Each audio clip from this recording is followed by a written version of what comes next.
Okay, friends, we're in the end game now. Chapter 21.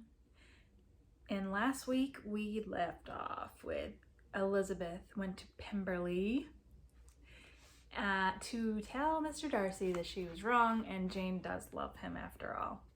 And she also saw Mr. Bingley and wanted to tell him how she really feels, but Georgiana sort of got in the way big time. So she is now on her way back, or she's on her way back to Longbourn, and that's where we pick up from. Here we go. Chapter 21. Another sleepless night left Elizabeth in a zombified state the next morning. The condition of her heart now ranged from feeling as though it had gone through a wood chipper to being injected with anesthesia. Though the only thing she wanted to do was pull the covers over her head and shut out the imaginary world, she knew Jane would want her to be there when Mr. Darcy arrived at Longbourn. She asked her aunt and uncle to return home early, claiming she felt ill. Mrs. Gardiner took one look at her pale skin and dark bags under her eyes and immediately agreed that it was for the best. That afternoon, they left Derbyshire for Longbourn. As they rode back through the countryside, Elizabeth watched her relatives snooze peacefully, their heads rolling back and forth with the motion of the carriage. She tried to sleep herself, but every time she closed her eyes, she saw Mr. Bingley's face and forced them open again. They burned with irritation, but there were no more tears left to lubricate them. She tried to swallow, but realized even her throat felt dry as her tongue seemed to fill her entire mouth. The now permanent lump in her throat choked her with every movement. She stared ahead vacantly the entire journey while her aunt and uncle chatted happily about their day at Pemberley. When at long last they arrived at Longbourn, Elizabeth couldn't help but feel relieved as they pulled in front of the house that had oddly become her home. Jane did not have a chance that day to ask Elizabeth what had occurred at Pemberley, since soon after she unpacked her bag, exhaustion overcame her and she slept until the following morning. When she finally opened her eyes, she saw her sister sleeping peacefully beside her. On cue, Jane opened her own eyes and, seeing her sister was awake, smiled. Elizabeth laughed at her. "Have you been lying there waiting for me to wake up?" "Perhaps." Jane propped herself up on her elbow. "What transpired at Pemberley, Lizzie?" "He's on his way, Jane." Jane's eyes filled with tears. She sat up and buried her face in her knees to hide them, her cheeks pink with emotion. Elizabeth felt her own eyes water as a flood of anticipation washed over her. She knew something amazing was about to happen for her beloved sister, and it was enough to make her feel something again. The next morning, the Gardiners left for London. Elizabeth gave her aunt a farewell hug and thanked her for everything, taking in every detail of her familiar face in case it was the last time she would see it. Mrs. Gardiner scrutinized her niece for a moment. Then she pulled her close and whispered in her ear, "I know what transpired at Pemberley, Lizzie." Elizabeth gasped. How could she possibly know? Did Georgiana tell her aunt what she did to her?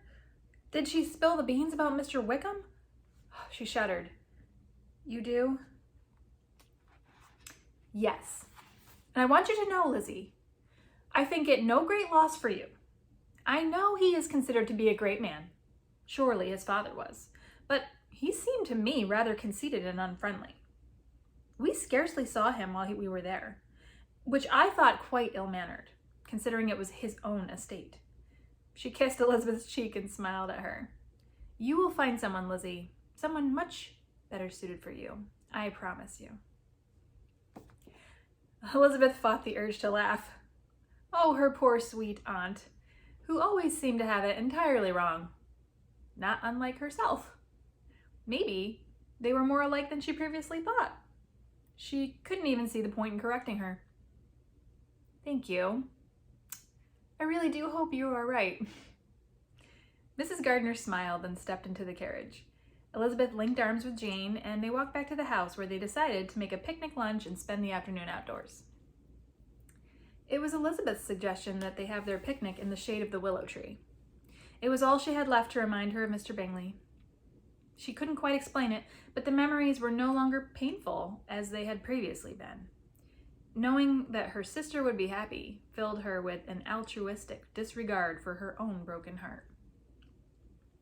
As she and Jane lay on their backs on the blanket, Elizabeth closed her eyes and thought of the smile he had given her at Pemberley. even if there was nothing she could do about it. It was comforting to know that Mr. Bingley didn't hate her for what she did to him. Her thoughts were interrupted as she heard the sound of horse hooves, and sat up. Elizabeth squinted hard and put her hand up to her eyes to block out the sun, looking around for the source of the sound. "What is it?" Jane asked, sitting up next to her. They both turned their heads to see a glossy black stallion galloping toward them. Jane looked at Elizabeth, who beamed back at her. There was only one person who could possibly be astride a horse like that. Mr. Darcy noticed the two of them sitting beneath the tree and veered the horse in their direction. He pulled back on the reins and jumped down.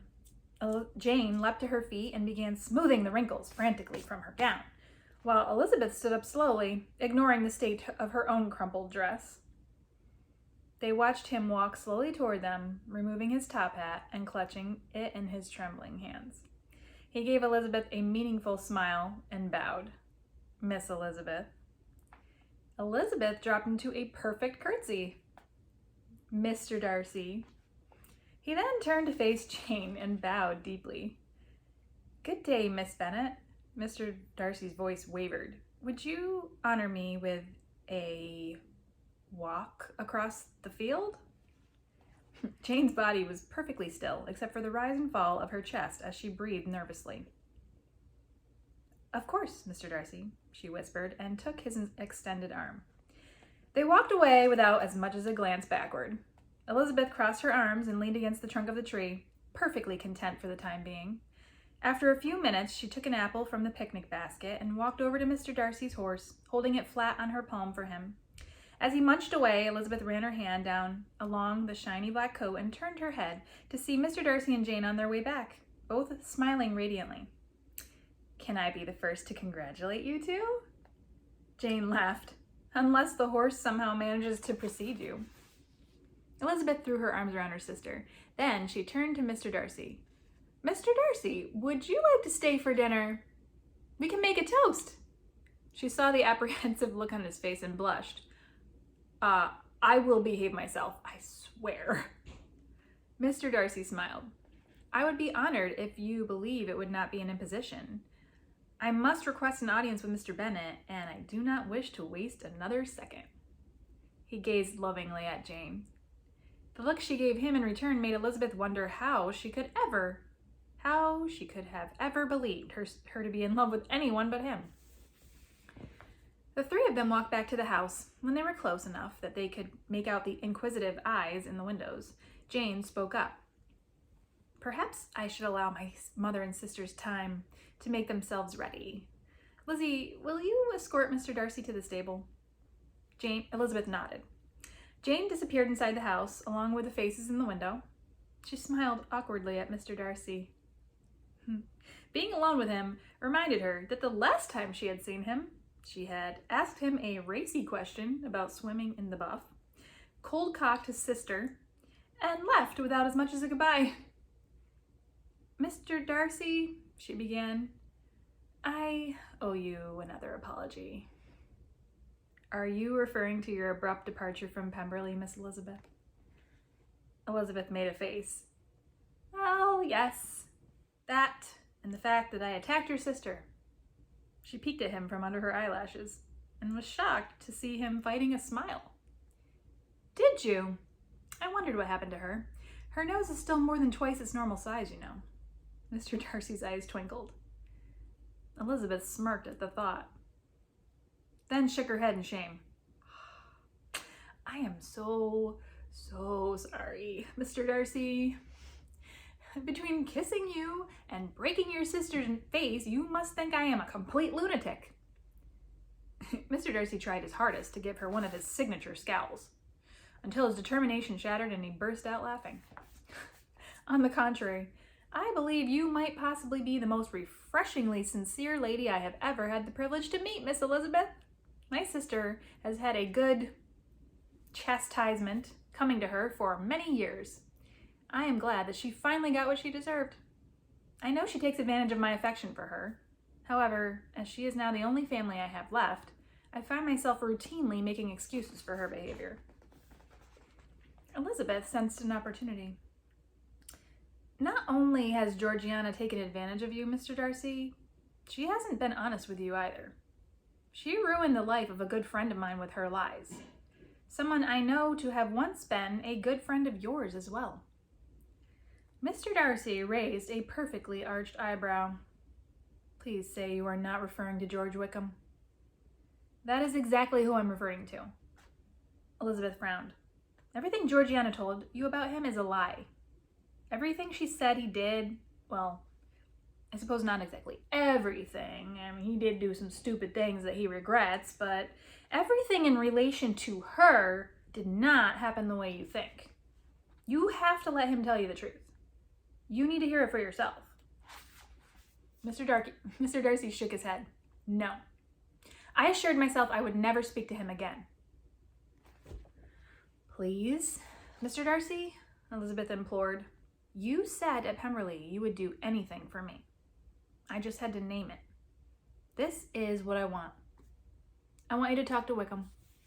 If you still feel like you never want to see him again, I will never say a word about it. Another word about it, I promise. But you must at least do this one thing for me. Please say you will. Mr. Darcy narrowed his eyes as he stared long and hard at her. Finally, he nodded. I will speak to him. However, my acquiescence is solely due to my affection for you, Miss Elizabeth, not for a desire to be reconciled with Mr. Wickham. Thank you, Mr. Darcy. They walked back to the front of the house just in time to see Jane coming out the door. Mother has ordered another chair at the table for dinner. The Lucases are also coming, so there will be more than enough food. She beseeched me to inform you there will be at least 3 courses. Tell her to add just one more chair, Jane, Elizabeth called back. She glanced quickly at Mr. Darcy, who appeared disgruntled. I have a date with an officer. Leaving Jane and Mr. Darcy to face her parents alone, Elizabeth began walking down the path to Meryton. She wondered what her mother would think of Jane being proposed to by Mr. Darcy instead of Mr. Bingley. The news that the man her mother had previously despised for his rude behavior, I mean, he did basically say that I was ugly at one point, in a room full of people, was in love with her eldest daughter would certainly not be taken lightly. Would their father even give his blessing? Of course he will. For that matter, as soon as their mother got over the initial shock, she would probably organize a ticker tape parade so everyone in the world would know that her future son-in-law made $10,000 a year. As she entered Meryton, Elizabeth noticed it seemed much quieter than usual. Looking around the nearly vacant street, she realized what was missing was the myriad of officers in their bright red coats.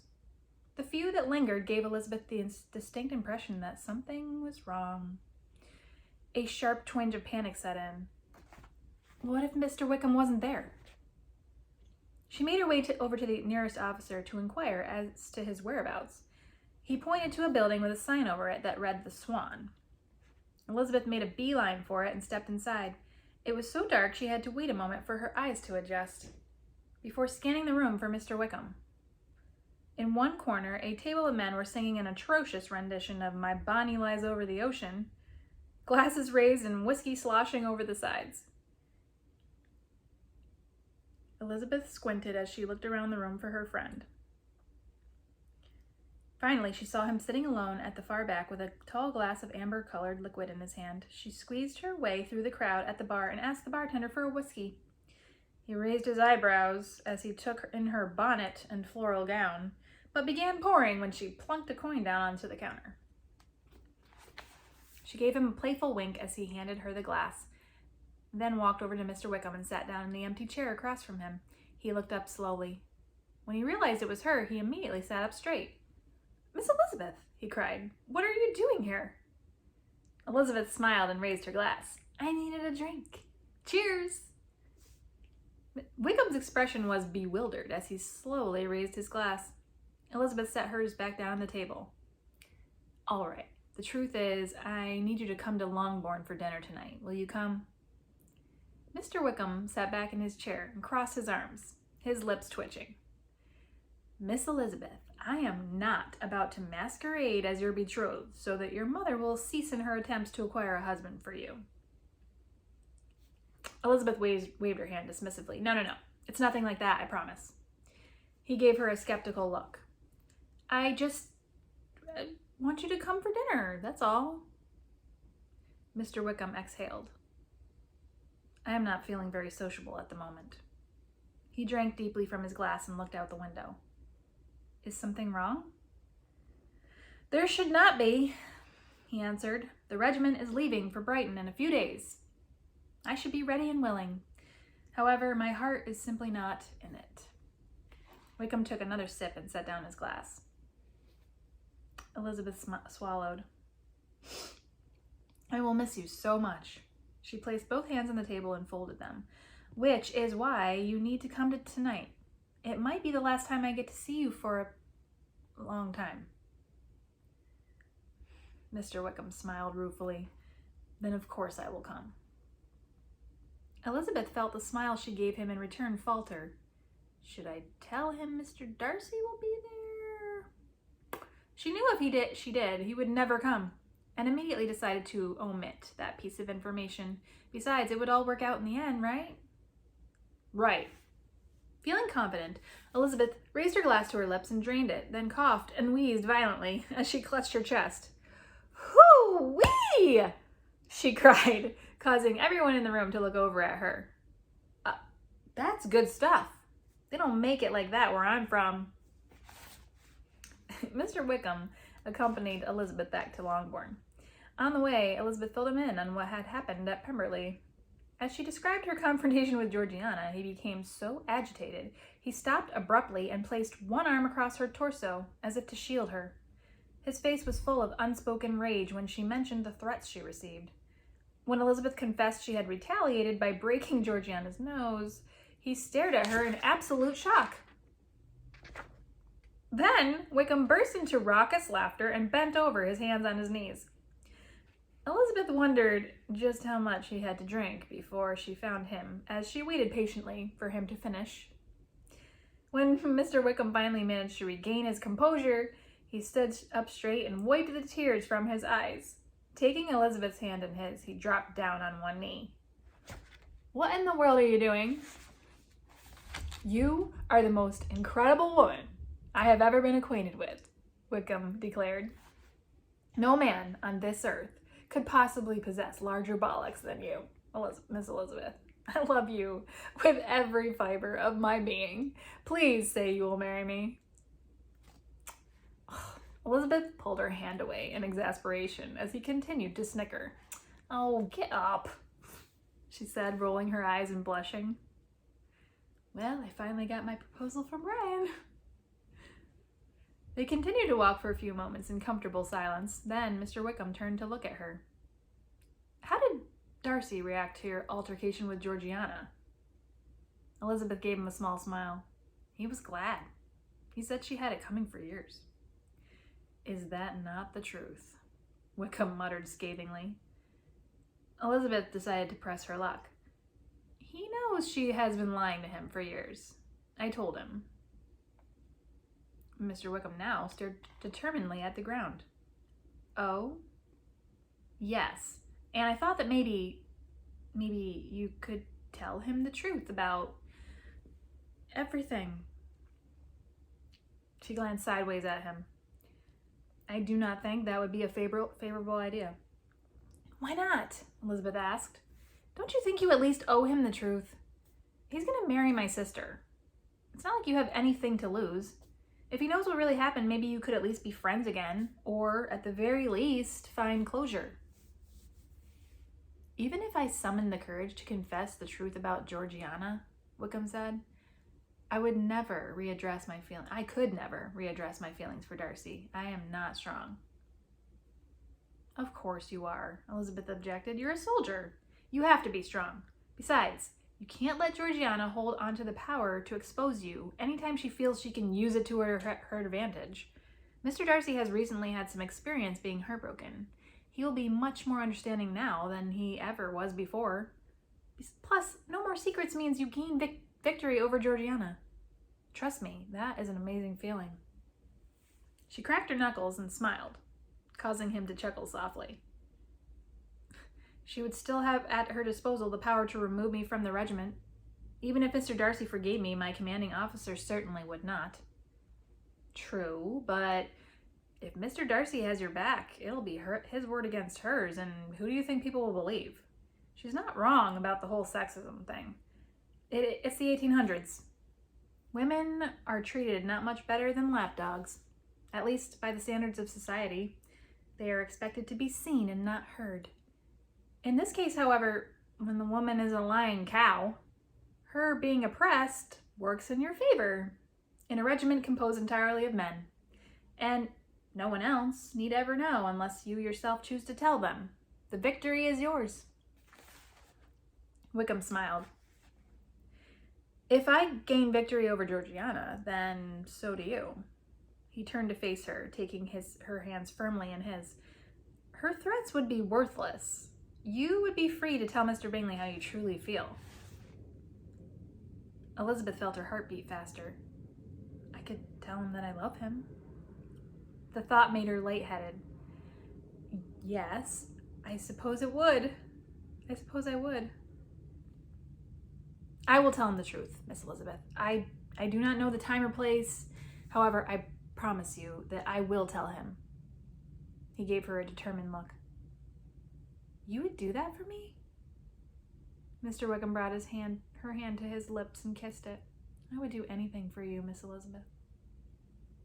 Elizabeth wrapped her arms around him. Over his shoulders, she could see Longbourn in the distance and pulled her head back to look at him in the eye.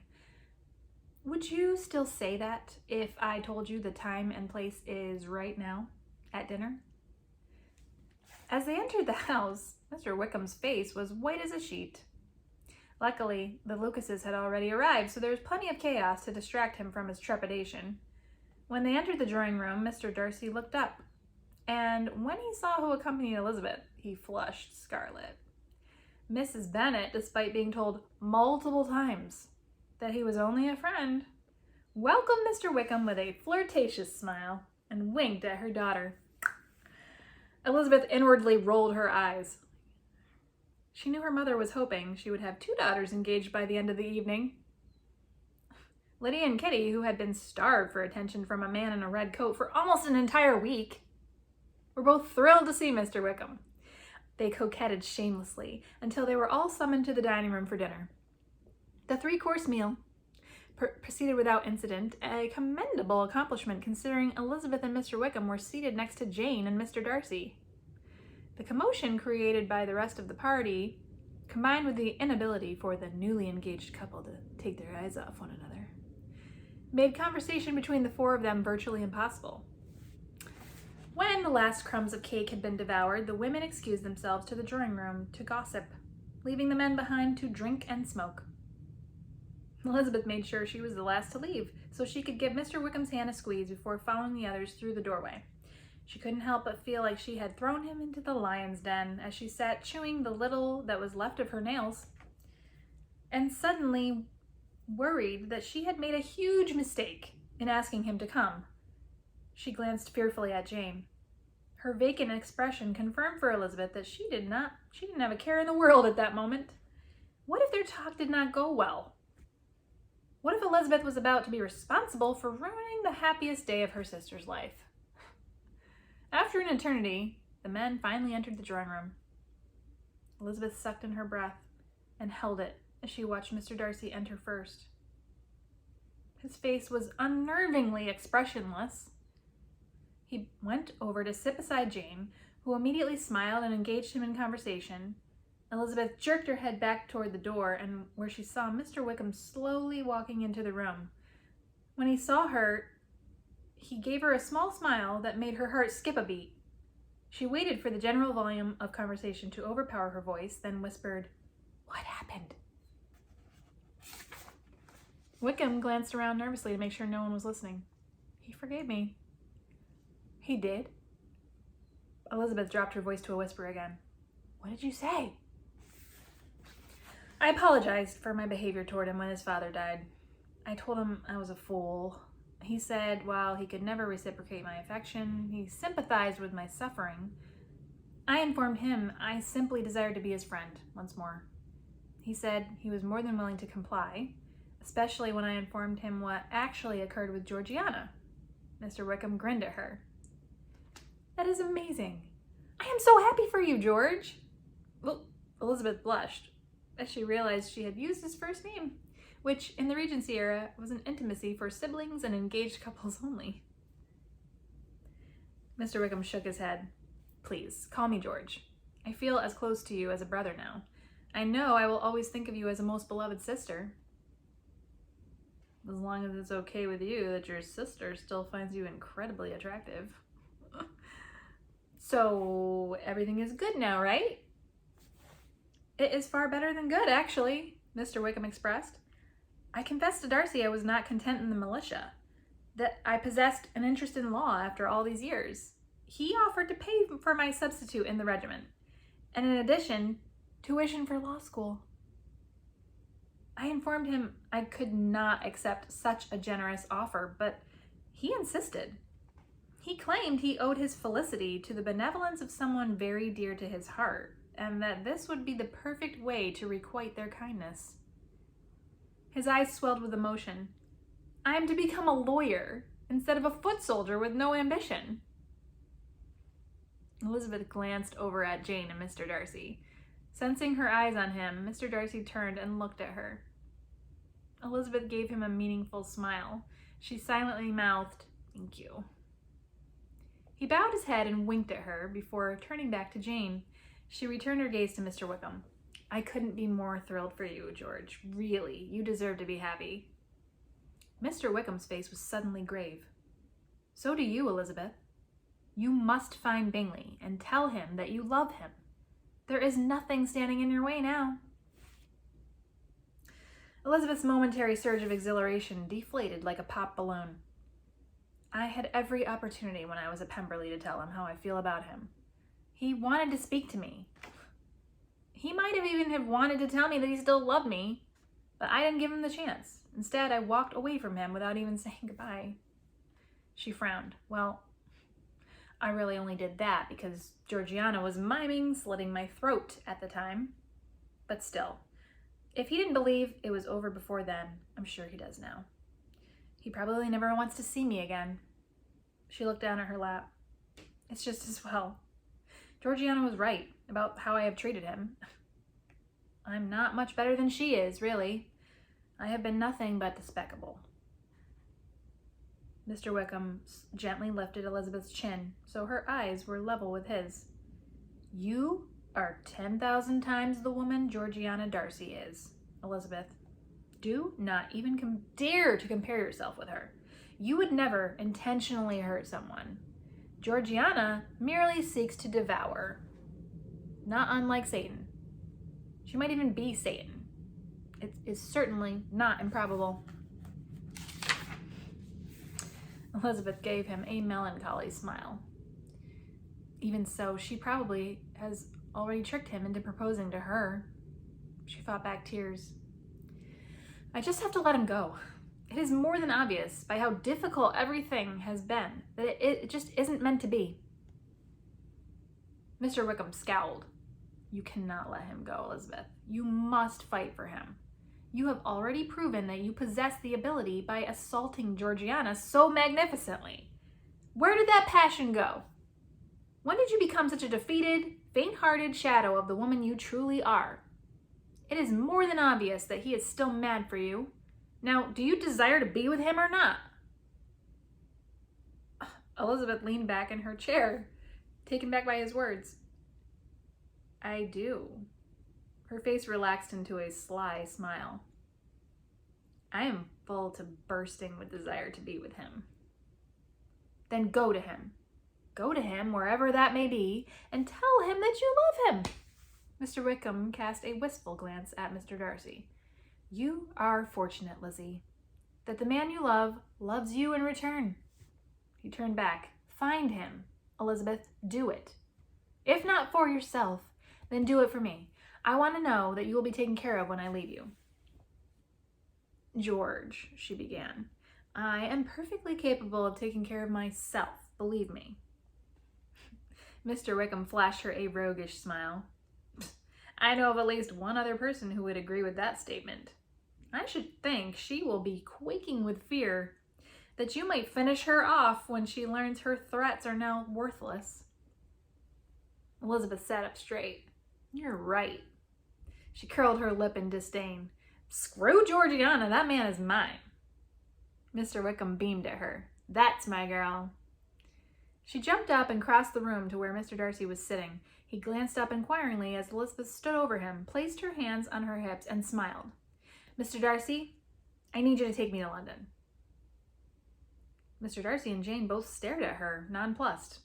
Before he could reply, Mrs. Bennet shouted from across the room, Lizzie, Jane, come and play. Surely, this day above all others, the two of you will win at any game of cards. Although no one's prospects are greater than my own for having not one but two daughters engaged the same day. Elizabeth exchanged looks of disbelief with her sister, then squeezed her eyes shut and shook her head slowly. On to the next.